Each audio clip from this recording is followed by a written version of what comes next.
నమస్తే, welcome to BCN news. నేను విజయలక్ష్మి. ముందుగా ముఖ్యాంశాలు. పులివెందుల ప్రజలు వైసీపీకి దిమ్మ తిరిగే తీర్పుని ఇవ్వబోతున్నారన్న పల్లా శ్రీనివాసరావు. కూటమి గెలుపుపై ఎలాంటి అనుమానం అక్కర్లేదని వ్యాఖ్య. పులివెందుల్లో 2 బూతుల్లో జరుగుతున్న రీపోలింగ్ ను బహిష్కరిస్తున్నామన్న వైసీపీ ఎంపీ అవినాష్ రెడ్డి. కేంద్ర బలగాలతో అన్ని బూతుల్లో రీపోలింగ్ నిర్వహించాలని డిమాండ్.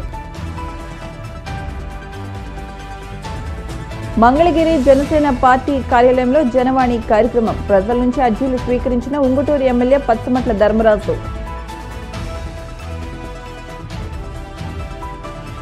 విద్యార్థులు మత్తు పదార్థాలు ర్యాగింగ్ కు దూరంగా ఉండాలి. ఏలూరు ప్రొహిబిషన్ అండ్ ఎక్సైజ్ శాఖ డిప్యూటీ కమిషనర్ బోయపాటి శ్రీలత సూచనలు. పులివెందుల ఒంటిమిట్ట జడ్పీటీసీ స్థానాల ఉప ఎన్నికల్లో టీడీపీ గెలుపొంది చరిత్ర సృష్టించబోతోందని ఆ పార్టీ రాష్ట్ర శాఖ అధ్యక్షుడు పల్లా శ్రీనివాసరావు అన్నారు. అక్కడ సుమారు 30 ఏళ్ల తర్వాత ప్రజాస్వామ్య పద్ధతిలో ఎన్నికలు జరిగాయని, ఇది రాష్ట్ర రాజకీయ చరిత్రలో ఒక ముఖ్యమైన పరిణామంగా నిలుస్తుందని చెప్పారు. మంగళగిరి టీడీపీ కేంద్ర కార్యాలయంలో ఆయన మీడియాతో మాట్లాడారు. గతంలో నామినేషన్ వేయాలన్న ప్రాణభయం ఉండేదని, ఈసారి అభ్యర్థులు స్వేచ్ఛగా పోటీ చేసే పరిస్థితి ఏర్పడిందన్నారు. 2 జడ్పీటీసీ స్థానాల్లో 11 చొప్పున నామినేషన్లు దాఖలయ్యాయని చెప్పారు. ఇది వైసీపీ లక్కీ నెంబర్ అని ఎద్దేవా చేశారు. ఎన్నికల కమిషనర్ నీలం సాహ్ని టీడీపీకి ఒత్తాసు పలుకుతున్నారని వైసీపీ నేతలు ఆరోపిస్తున్నారని, ఆమె వారి హయాంలోనే నియమితులయ్యారన్న విషయాన్ని పల్లా శ్రీనివాసరావు గుర్తు చేశారు. ఏదైతే పులివెందులలో అలాగే ఒంటిమిట్లో జరుగుతున్నటువంటి జెడ్పీటీసీ ఎలక్షన్స్ ఒక చారిత్రాత్మకమైనటువంటి మలుపు తీసుకోబోతుంది. గతంలో ఎవరైనా సరే పులివెందుల్లో నామినేషన్ వేయాలన్నా లేకపోతే ఓట్లో ఎలక్షన్ లో పోటీ చేయాలన్నా ప్రాణాల పైన ఆశలు వదుకునేటువంటి పరిస్థితి ఉండేది. అలాంటి పరిస్థితి ఉండేది. కానీ ఈ రోజు ప్రజాస్వామ్యబద్ధంగా ఎలక్షన్ అక్కడ జరిగింది. గతంలో ఎవరైనా సరే పులివెందుల్లో పోటీ చేయాలన్నా లేకపోతే ఆలోచన చేసిన వారిపైన దాడులు చేయడం, అలాగే అరెస్టులు చేయడం, వాళ్ళని నామినేషన్ వేయకుండా నియంత్రించడం, అనేక విధాలైనటువంటి దారుణాలు మరి పాల్పడినటువంటి పరిస్థితి ఉండేది. కానీ ఈరోజు ఆ పరిస్థితికి భిన్నంగా స్వేచ్ఛగా నామినేషన్ వేసి ఎలక్షన్లు జరుగుతున్నటువంటి సందర్భం మీరు గమనించాలని చెప్పి ఈ సందర్భంగా తెలియజేస్తున్నాం. మరి ఈరోజు వైసీపీ నాయకులు చాలామంది పులివెందుల్లో తెలుగుదేశం పార్టీ నాయకులు పోలీసులను పట్టుకొని దారుణాలు చేశారని చెప్పేసి ఆరోపణలు చేస్తున్నారు. అలాగే ఎలక్షన్ కమిషను తెలుగుదేశం పార్టీకి అనుకూలంగా వ్యవహరించిందని చెప్పేసి ఆరోపణలు చేస్తున్నారు. ఇందులో ఎటువంటి వాస్తవం లేదు. ఎందుకంటే ఎలక్షన్ కమిషన్ సంబంధించి ఎవరైతే ఈరోజు స్టేట్ ఎలక్షన్ కమిషన్ ఉన్నారో వారు నీలం సాహ్ని, వారైతే వైసీపీ గవర్నమెంట్లో వచ్చినటువంటి కమిషనర్ గారే, వారే ఈ రోజు వరకు కూడా నడుపుతున్నారన్న సంగతి మీరు గమనించాలని చెప్పి తెలియజేస్తున్నా. కనుక తెలుగుదేశం పార్టీ కమిషనర్ని తీసుకొచ్చి పెట్టినటువంటి పరిస్థితి అక్కడ లేదు అన్నది చెప్పడం మా ఉద్దేశం అని చెప్పి తెలియజేస్తున్నాం. టీడీపీ ఇంకా ఎంపీ అవినాష్ రెడ్డి గారు మాట్లాడుతూ తెలుగుదేశం పార్టీ ఏజెంట్లుగా మేము అవకాశం కల్పించాం, కానీ ఈరోజు మా ఏజెంట్లకు ఎవరు కూడా కూర్చునేటువంటి అవకాశం కూడా లేదని చెప్పేసి లేనిపోయినటువంటి ఆరోపణలు చేస్తున్నారు. మేము ఒకటే తెలియజేస్తున్నాం, మీరు ప్రజలకు చెప్పాల్సింది గత 30 ఏళ్లుగా మీరు ఏ రోజైనా సరే ప్రజాస్వామ్యబద్ధంగా ఎలక్షన్ నిర్వహించారా? ఏ రోజు కూడా అసలు ఎలక్షన్ అనేదే జరగలేదు. అన్నీ కూడా ఏకగ్రీవంగా చేసుకున్నటువంటి సందర్భం మీరు గమనించాలని చెప్పి తెలియజేస్తున్నా. కానీ ఈరోజు ఏకగ్రీవంగా అలాంటి పరిస్థితి లేకుండా ప్రజాస్వామ్యం మళ్ళీ ప్రాణం పోసుకునే విధంగా తెలుగుదేశం పార్టీ అక్కడ మరి ఎలక్షన్ నిర్వహించడం జరిగిందని చెప్పేసి ఈ సందర్భంగా తెలియజేస్తున్నాం. ఎప్పుడు కూడా మద్దతు ఇస్తూ ముందుకెళ్లేటువంటి పార్టీ. కనుక ఈరోజు ఏదైతే ఒంటిమిట్టలో జరుగుతున్నటువంటి జడ్పీటీసీ ఎలక్షన్ కావచ్చు, అలాగే పులివెందులో జరుగుతున్నటువంటి జడ్పీటీసీ ఎలక్షన్ కావచ్చు, చరిత్రని తిరగరాయబోతుంది. ఈరోజు ఆ రెండిట్లపైన కూడా తెలుగుదేశం ప్రజాస్వామ్యబద్ధంగా గెలవబోతుందని చెప్పి ఈ సందర్భంగా తెలియజేస్తున్నాం. అలాగే ఈరోజు మీరు నామినేషన్స్ ఎంతమంది వేశారని చూస్తే పులివెందులో 11 మంది వేశారు, అలాగే ఒంటిమిట్లో 11 మంది వేశారు. ఇవన్నీ కూడా వైసీపీ లక్కీ ఫిగర్స్.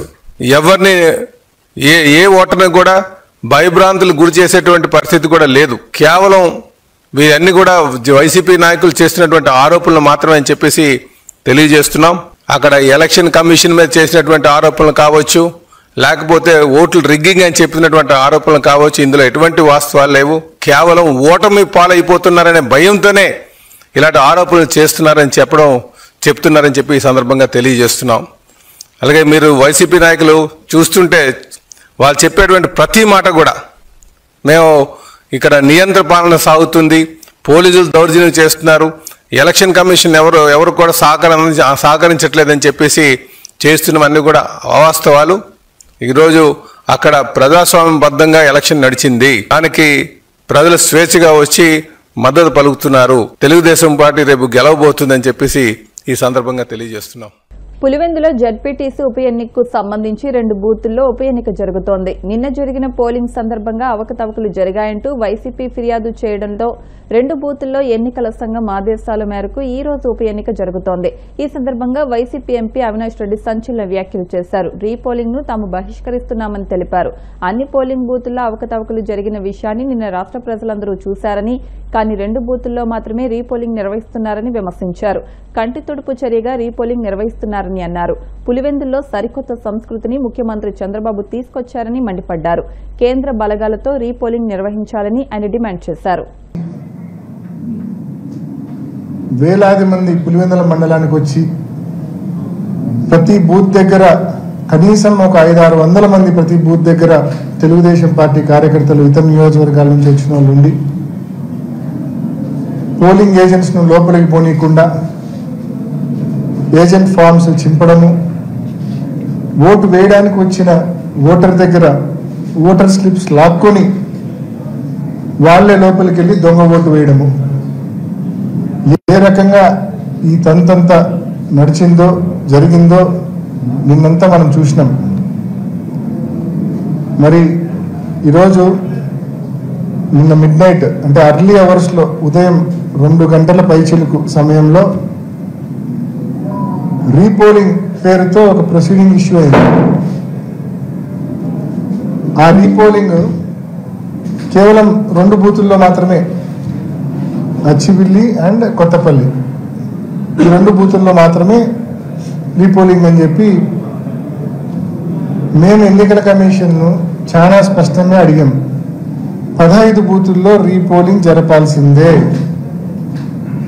కేంద్ర బలగాలతో మీరు మళ్ళా రీపోలింగ్ ఈ బైపోల్ కండక్ట్ చేయాల్సిందే అని చెప్పి ఎన్నికల కమిషన్ అడిగినాం అండ్ కోర్టును కూడా ఆశ్రయిస్తా ఉన్నాం. కేవలం కంటి తుడుపు చర్యగా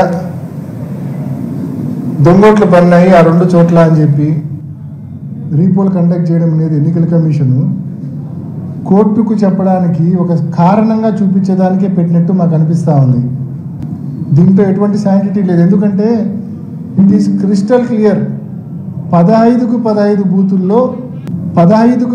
బూతుల్లో మొత్తం పడినవన్నీ కూడా దొంగ ఓట్లే. మా ఏజెంట్నే లోపలికి రానిలేదు. మందలు తెలుగుదేశం పార్టీ కార్యకర్తలు, అంత జిల్లా వ్యాప్తంగా ఉన్న కార్యకర్తలు అందరూ పులివెందుల మండలం మీద పన్నారు. చిన్న మండలం 15 బూతుల మీద పన్నారు.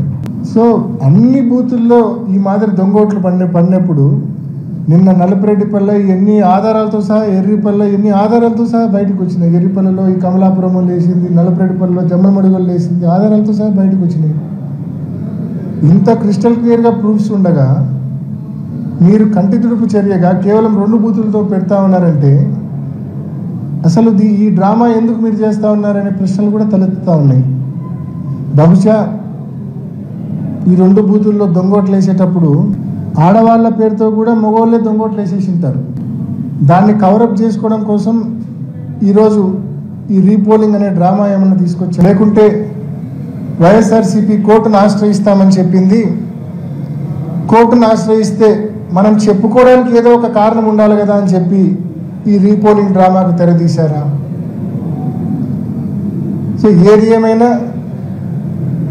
15 బూతుల్లో కేంద్ర బలగాలతో రీపోలింగ్ జరపమని చెప్పి ఇప్పటికే మేము ఎన్నికల కమిషన్ అడిగాము. కోర్టును కూడా ఆశ్రయిస్తూ ఉన్నాం. మరి తప్పకుండా మా స్టాండ్ అదే. ఈ మాదిరి రీపోలింగ్ పేరుతో కేవలం 2 బూతుల్లో రీపోలింగ్ పేరుతో డ్రామాలకు మీ ట్రాప్లో మేము పడదలుచుకోలేదు. కాబట్టి ఈ ఎన్నికలు మీరు చెప్తున్న ఈ 2 బూతుల రీపోలింగ్లో మేము పాల్గొనదలుచుకోలేదు. మేము బహిష్కరిస్తూ ఉన్నాం ఈ రీపోలింగ్ను.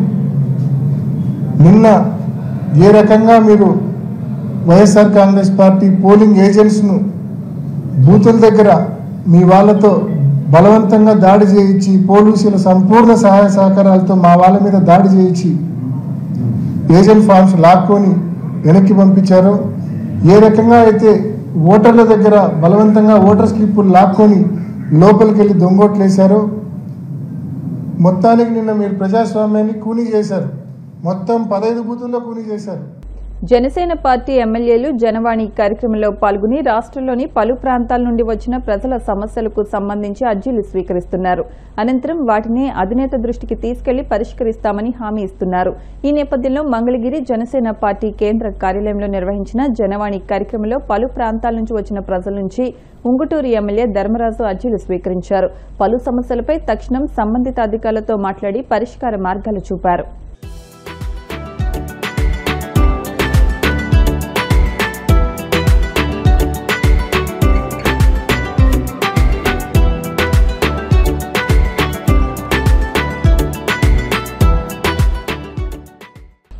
విద్యార్థులు మత్తు పదార్థాలు ర్యాగింగ్ కు దూరంగా ఉండాలని ఏలూరు ప్రొహిబిషన్ అండ్ ఎక్సైజ్ శాఖ డిప్యూటీ కమిషనర్ బోయపాటి శ్రీలత పేర్కొన్నారు. అంతర్జాతీయ యువజన దినోత్సవాన్ని పురస్కరించుకుని పశ్చిమ గోదావరి జిల్లా తాడేపల్లిగూడెంలోని ఏపీ నీట్లో యాంటీ ర్యాగింగ్ నషాముక్త్ భారత్ అభియాన్ కార్యక్రమాలు నిర్వహించారు. ఈ సందర్భంగా శ్రీలత మాట్లాడుతూ విద్యార్థులు ర్యాగింగ్ కు పాల్పడితే కఠిన చర్యలు తీసుకుంటామని హెచ్చరించారు. ప్రొహిబిషన్ అండ్ ఎక్సైజ్ శాఖ అసిస్టెంట్ కమిషనర్ కేవీఎన్ ప్రభుకుమార్ మాట్లాడుతూ డ్రగ్స్ రహిత సమాజ స్థాపనకు ప్రతి ఒక్కరూ కృషి చేయాలన్నారు. Registrar doctor P Dinesh Shankar Reddy మాట్లాడుతూ సీనియర్ విద్యార్థులు జూనియర్లతో స్నేహంగా మెలగాలన్నారు. మత్తుకు అలవాటు పడితే వాటి నుంచి బయటపడటం కష్టమవుతుందన్నారు. Gudem rural CI Ravikumar ragging కు పాల్పడితే విధించే శిక్షలను వివరించారు.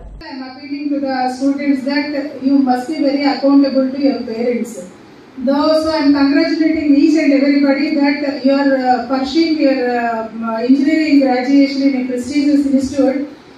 So you must be daily recognize the hardworking and their parents' ambitions.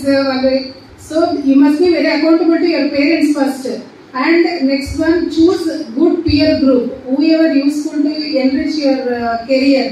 So nowadays you are well aware about that AI. So the layoffs are more in software sector. So you must be all students appealing that you enrich your communication skills and other courses, whatever useful to your further career growth. So you must be very dare enough to walk away from your bad influences for your life. So by all our previous speakers explained legal complications of the drugs, ragging. So you must be very brotherlyhood with your juniors. Don't be very cruel and brutally behavior with your co-students. So I am wishing you all people you will complete your graduation and by successful student. Thank you. So as a seniors, we should be utmost cautious while speaking to the juniors, as well as the limit. There will be a limit to everyone. So we should never cross that particular limit when we speak to or when we handle our juniors, whatever it may be. Because every other day we will be looking at newspapers. We have few scenarios at our institutes. Slowly the students are getting addicted for these drugs. So which is a menace at the highest level, because once any student gets addicted to any one of the drug, to get them out of that particular usage of the drug, it takes minimum 3 months to 1 year. So I request all of the students at NIT Andhra Pradesh be kindly cautious, because there are various outside forces which always draw you towards that particular aspect. For one time, maybe it's for only an occasion, you just have that particular thing. Don't get dragged towards that, but these drugs, right? Like luckily the smoking is coming down. Then consumption of alcohol is also coming down, but the drug menace is increasing day by day. My only request from on behalf of institute is with due respect to your teachers as well as your family members, and with utmost regard to you yourself and your career, kindly keep yourself away from this particular drug menace. ఇప్పుడు కాసేపు ప్రకటనలు.